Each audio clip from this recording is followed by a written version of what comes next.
Dramaturgia Mãe Rússia Capítulo 8 Sequência de Sonhos 2 Charlie @Seul, Coreia do Sul Episódio 2 17 de abril de 21 Direção do alvo marcado e não oeste, que eles saberiam ser a direção correta se tivessem lido o mapa corretamente.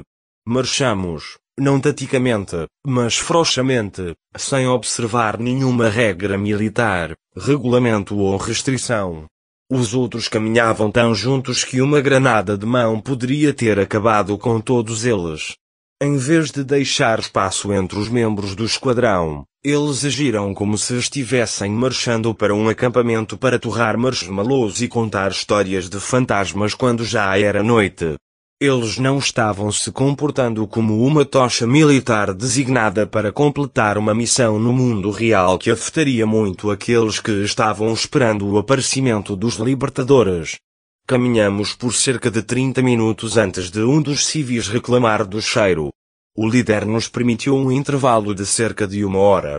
8 deles estavam sentados juntos e fumavam um cigarro atrás do outro, falando alto. A qualquer momento, as faíscas de seus cigarros podem iniciar um incêndio florestal. Ninguém parecia se importar muito com nada, especialmente em termos de cobertura e ocultação, movimentação de tropas, discrição ou sobrevivência. Periodicamente, alguns de meus companheiros de equipe olhavam para mim, diziam algo em quais línguas falavam e depois voltavam ao que quer que estivessem fazendo. Nem o líder nem seus assistentes pediram a mim ou à mãe Rússia conselho militar. Ou se tivessem, eu não estava prestando atenção e a mãe Rússia estava bêbada demais para compreender. Os 8 sentaram-se e conversaram ao ar livre, desprotegidos. Eles continuaram a fumar, o rastro de fumaça informando aos adversários nossa localização exata. Normalmente, os soldados tinham que trabalhar muito para localizar seus adversários, mas esse não era o nosso caso. Estávamos deixando livremente qualquer adversário saber nosso paradeiro. A mãe Rússia se retirou do grupo, caminhou 50 metros para o oeste e mijou. Ele inclinou a cabeça em direção ao grupo e disse algo em russo. Então ele desmaiou. No início, pensamos que ele estava apenas sendo um excêntrico. Ele costumava brincar. Suas pernas estremeceram levemente. Vários de seus amigos viram, mas não se importaram. 5 minutos se passaram, depois 10, depois 30.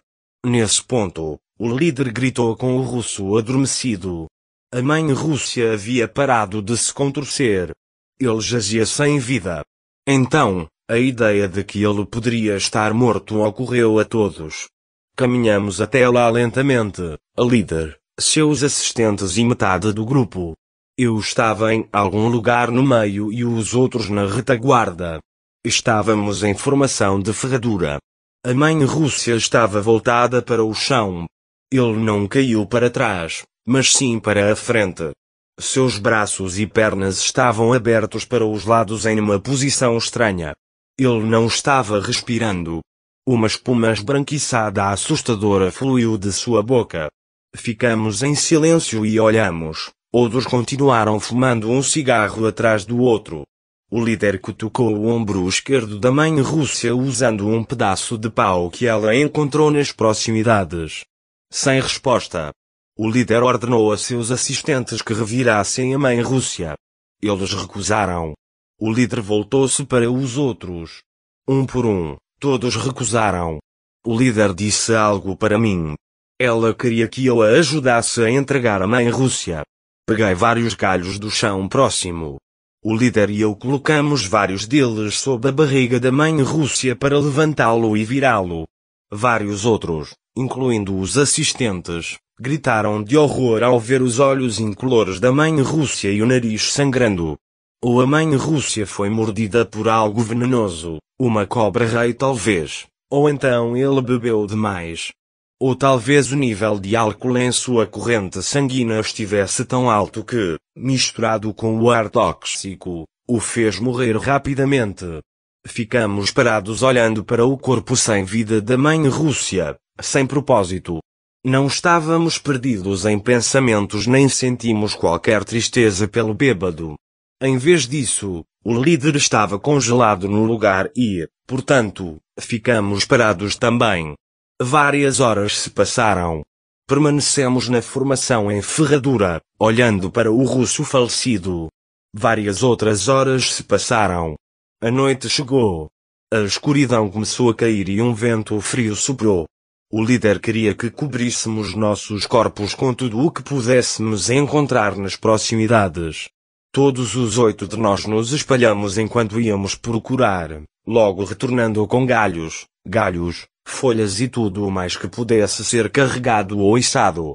Colocamos tudo em cima da falecida mãe Rússia junto com todos os seus pertences, exceto suas armas de fogo e munições. O líder havia tomado posse desses itens. Voltamos aos nossos lugares originais. Meus companheiros haviam deixado suas armas e tudo mais para trás enquanto cuidavam da mãe Rússia mais cedo. Acampamos no mesmo local. Fazia quase 24 horas desde o desembarque, e cobrimos menos de 1 quilômetro. Enquanto a líder e seus assistentes discutiam a situação da mãe Rússia com o bunker Zulu, o restante de nós encontrou lugares aconchegantes para dormir durante a noite. Uma pessoa acendeu uma fogueira. Nós nos sentamos em volta dele. Quaisquer inimigos saberiam de nossa localização a quilômetros de distância. Nosso bom tiro era a única luz em toda a ilha formada por rocha. Não havia dever de guarda. Todos os 8 de nós dormimos ao mesmo tempo. Fiquei acordado o máximo que pude, mantendo um certo nível de etiqueta militar. Eu assumi a responsabilidade de proteger os outros. Até que a sonolência sumisse. Então, um pouco antes da meia-noite, depois de ter ficado acordado protegendo os outros 7, cochilei. No início, pensei que estava sonhando quando ouvi os gritos dos lobos. Ignorei o som e adormeci novamente. Vários minutos depois, os lobos uivaram novamente, parecendo mais perto do que antes. Levantei-me rapidamente e examinei a área.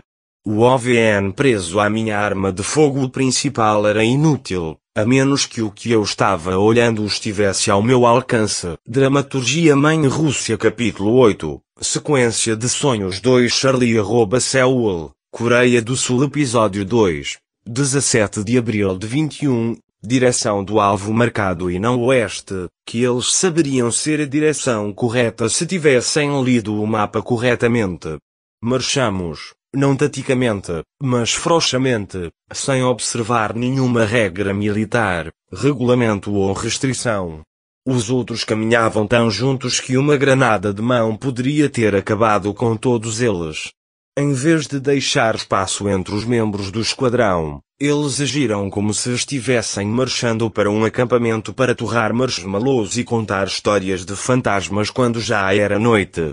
Eles não estavam se comportando como uma tocha militar designada para completar uma missão no mundo real que afetaria muito aqueles que estavam esperando o aparecimento dos libertadores. Caminhamos por cerca de 30 minutos antes de um dos civis reclamar do cheiro. O líder nos permitiu um intervalo de cerca de 1 hora. 8 deles estavam sentados juntos e fumavam um cigarro atrás do outro, falando alto. A qualquer momento, as faíscas de seus cigarros podem iniciar um incêndio florestal. Ninguém parecia se importar muito com nada, especialmente em termos de cobertura e ocultação, movimentação de tropas, discrição ou sobrevivência. Periodicamente, alguns de meus companheiros de equipe olhavam para mim, diziam algo em quais línguas falavam e depois voltavam ao que quer que estivessem fazendo. Nem o líder nem seus assistentes pediram a mim ou à mãe Rússia conselho militar. Ou se tivessem, eu não estava prestando atenção e a mãe Rússia estava bêbada demais para compreender. Os 8 sentaram-se e conversaram ao ar livre, desprotegidos. Eles continuaram a fumar, o rastro de fumaça informando aos adversários nossa localização exata. Normalmente, os soldados tinham que trabalhar muito para localizar seus adversários, mas esse não era o nosso caso. Estávamos deixando livremente